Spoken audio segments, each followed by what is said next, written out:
Hi, I'm Tom Campbell from Cultaholic.com, joined by Jack the Jobber. Nice to see you again. Nice to see you as well. How are you? Mate, I'm doing lovely. How's the kids?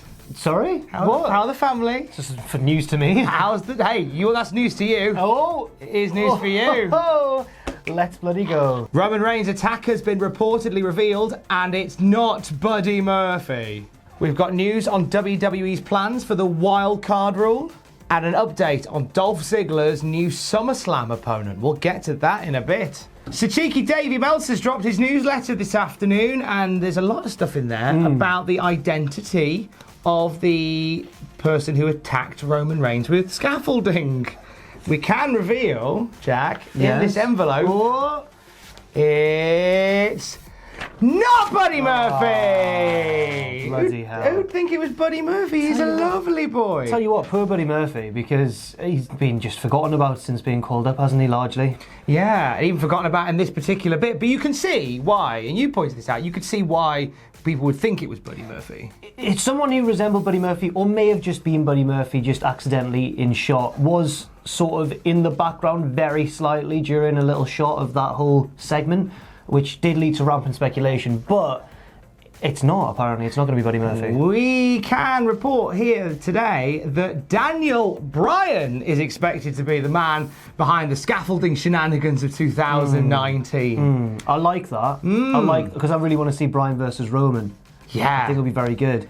I mean, depending on where they are, I mean, the crowd will be fully behind Daniel Bryan. I think, there's your issue right there. But this also explains why Daniel Bryan, over the last couple of weeks on SmackDown, has had this big announcement that he's not been able to do. So can't do it until the scaffolding's up. And then Roman had an announcement, and that got interrupted. So yes, that does make sense.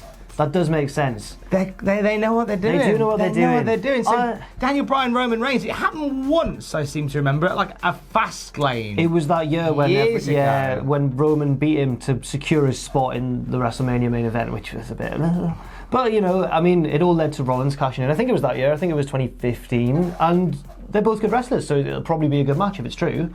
I can't imagine the crowd getting behind Roman. No, sorry Roman, but you may have some literal and metaphorical scaffolding dropped on you at SummerSlam. Tell you what, I love a good mystery in wrestling, a good whodunit. I love the Austin thing, who ran over Steve. You made it sound like a soap opera storyline. Who ran over Steve? I'm just sad that it happened with only 1 week left to go until SummerSlam. I'd have liked to have seen this drag on a little bit. I love an investigation. We still don't know who raised the briefcase. King of the Ring 99. My word. It's you, Steve Blackman, I'm looking at you. So, also according to the Wrestling Observer newsletter today, the wildcard rule that we have loved in the WWE, Jack, haven't we? Love that wildcard rule. I'm a genius! Go anywhere. That is set to be scrubbed very soon, and the brand split is set to be locked down again. Right. Now, this has to happen. I want it to happen so badly because the wildcard rule really did harm both shows, but specifically SmackDown for me. SmackDown almost became like Raw 2 or like Extra Raw, and before that, SmackDown was really picking up a head of steam, and it was, you know, the stronger brand in my opinion.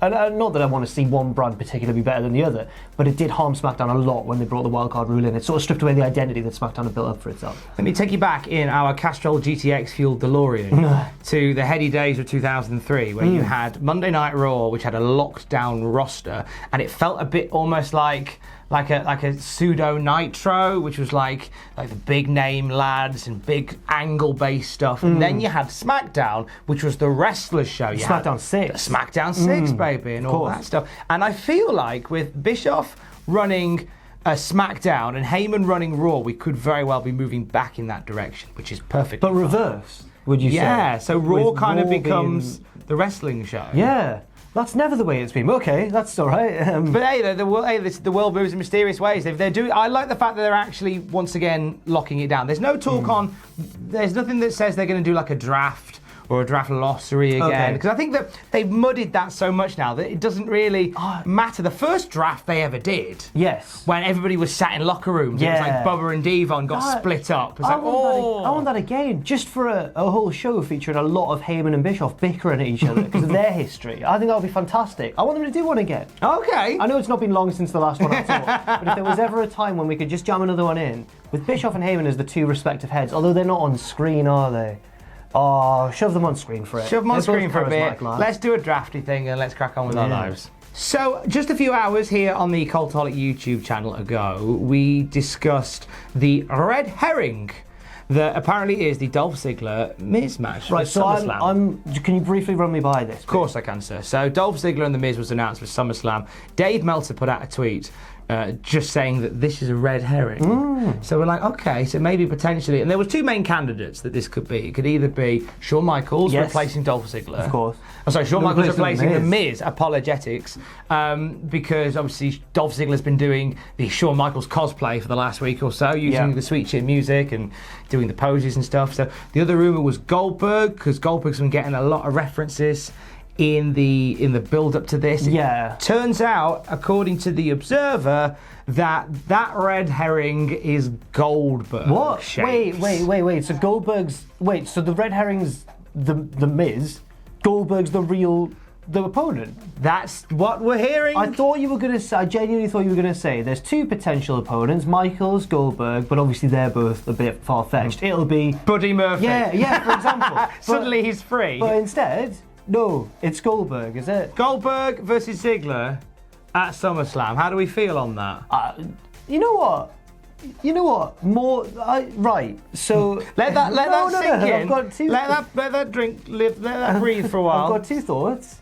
One, right, on a show like SummerSlam, which is long, on the big four shows, you do need some squash matches. Not that I'm suggesting it's gonna, but Dolph is going to die. I just want to see how he sells the spear. And secondly, as well, that's the opponent you want for Goldberg, not the Undertaker. Someone smaller who he can just run through. Yes, I think that I'm all right with it, you know? That works well because I'm all right with it. Goldberg has said that he's keen to re-establish some good favour, some good standing with Vince, because not only was the match in Saudi Arabia a bit rubbish, but his attitude afterwards was apparently a bit rubbish too. So he's keen to kind of make good, and what better way to make good than flattening Dolph Ziggler? Imagine if Ziggler beats him. I want it. I'm Team Dolph. I don't know how many people will agree with me there, but I don't know. I kind of there's part of me that kind of wants that now. But yeah, let's see what happens. Miz may not be at SummerSlam. If you're buying SummerSlam for Miz, I'd sit on the fence about it and then let Goldberg spear you through the fence. And finally, Roman Reigns is in a movie that is out today, Hobbs and Shaw. Which that's our tag team name. Is it Hobbs? They're Hobbs and Shaw. Are you Hobbs or are you Shaw? Which one's which? Hobbs is The Rock. Calvin Hobbs. Calvin and Hobbs. Hobbs is the cat. Shaw is the little blonde boy. There you go. I'm the cat and you're the other one. So I'd love to tell you which is which. I'm gonna not. I feel like Hobbs is The Rock. I think Hobbs is fast and Shaw is furious. Yeah. So Vin Diesel's furious that he's not involved. Anyway, I tell you who is furious. Roman Reigns fans. Because Roman Reigns, who was in the film playing The Rock's brother. And in the press junket in the run-up to it, he has been asked about his time in the WWE, and Roman Reigns reckons, he's probably got about 5 years left as a full-time competitor. You know what? I think that's all right. I mean, it says in the note series 34.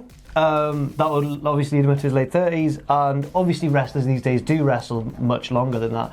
But sometimes some wrestlers slow down more, some don't. AJ Styles still looks fantastic, but I feel like Roman Reigns has had such a storied career anyway so far that after 5 years or so, maybe he doesn't need to do anything else. Maybe that'd just be. I like when wrestlers step away gracefully, you know. Go quietly into the night and don't be stupid to hang on far longer than you need to. Would you enjoy if Roman Reigns kind of became a special attraction type wrestler? I wouldn't mind that at all, provided that it didn't turn into, as we mentioned, a Goldberg Undertaker thing. Provided he could still be mobile and stuff, and at that stage he would be a lot younger than Goldberg and Undertaker. Yeah, I wouldn't mind that.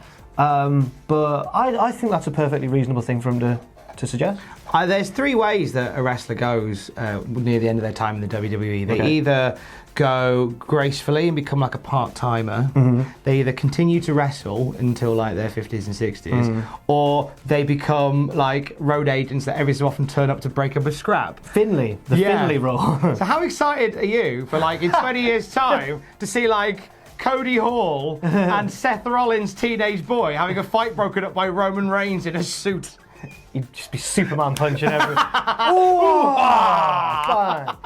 Yeah, love it. That'd be alright, Love wouldn't it, it. actually? I'd love to see him allow Daniel Bryan's daughter into the Rumble like Finlay did to Becky Lynch after she's been injured. Yeah. It's weird, isn't it? That could very well be a thing. We'll be watching it, feeling so old, going, oh, I remember when he was the champion. I remember when we didn't just beam these shows directly into people's brains via microchips. I don't know. That's your news. I haven't got an outro. Here's Jack the Jobber in a t-shirt.